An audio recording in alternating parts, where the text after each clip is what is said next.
Most people are insecure, and with good reason. Not me.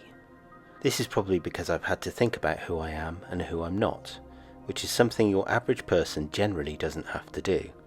Your average person has a pair of parents, or at least a mother, or at least knows roughly where they fit into all of that family business in a way that I, for better or worse, don't. Usually, I think it's for the better, though sometimes not. Also, it helps that I am very clever, if challenged in other ways. Challenged in this context means that I am weird, strange, odd, socially disabled, forever looking at things from an unusual angle, or however you want to put it. Most things, I've come to understand, fit into some sort of spectrum. The descriptions of myself fit into a spectrum that stretches from highly gifted at one end to nutter at the other, both of which I am comfortable with.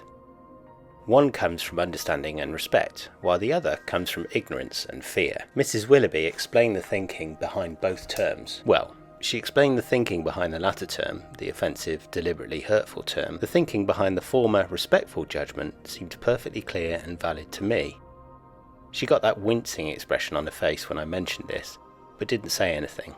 Hole was more direct. But I am clever. I know, it's not the being clever that's the problem, Kit. It's the telling people.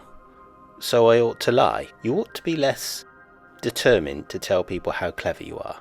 How much clever you are than they are. Even if it's true. Especially then. But, plus, you're missing something. I felt myself rock back in my seat. Really? Yes, there are different types of cleverness. I said, which is what I've learned to say rather than things I used to say like, no there aren't. Are you sure? In what was apparently a sarcastic tone. If nothing else, Hole said, other people think that there are other different types of cleverness. And that's what matters in this context.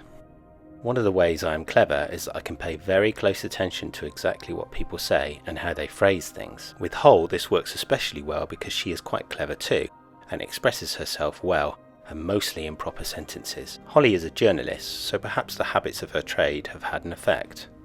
Also, we have known each other a long time. With other people, it can be harder. Even Guy, whom I've known even longer because he's my dad after all, can be a bit opaque sometimes, especially now of course, as he's dying. They don't think there is a tumour in his head affecting his mind, but he is on a lot of mind-muddling medication.